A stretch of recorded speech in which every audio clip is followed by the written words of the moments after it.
Now look, come. With 9-year-old child. Congratulations. Okay, she said he married a 9 years old, therefore he was an immoral man. I asked her this question: what was the Christian world doing until the 19th century? What was the legal age of marriage in Britain?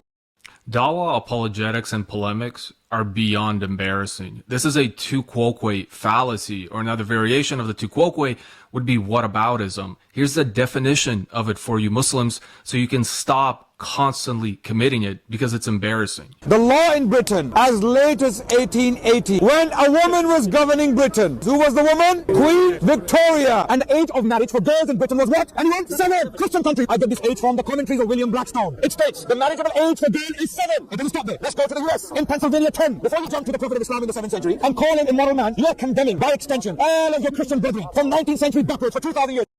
You going on a tangent about some supposed Christian countries in some century legalizing what Muhammad did doesn't answer the objection she brought up. You're just deflecting and running from answering it. This is indeed a tu quoque. Now she will say they were wrong. We don't have anything to do with them. My question is, where was the Holy Spirit for 2,000 years?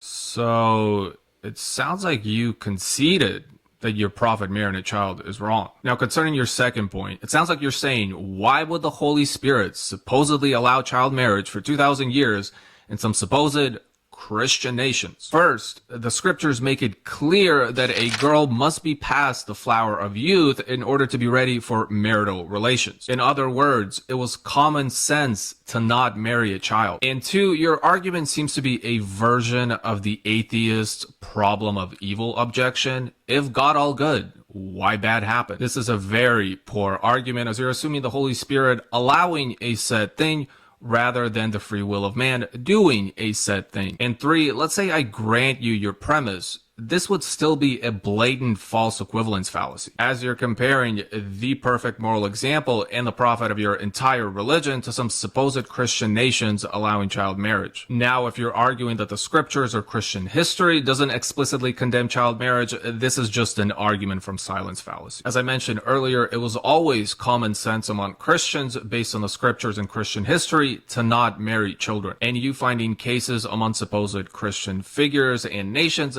doesn't answer the Aisha objection, nor does it dethrone the Christian from his moral high ground, as I just refuted your rant in multiple ways.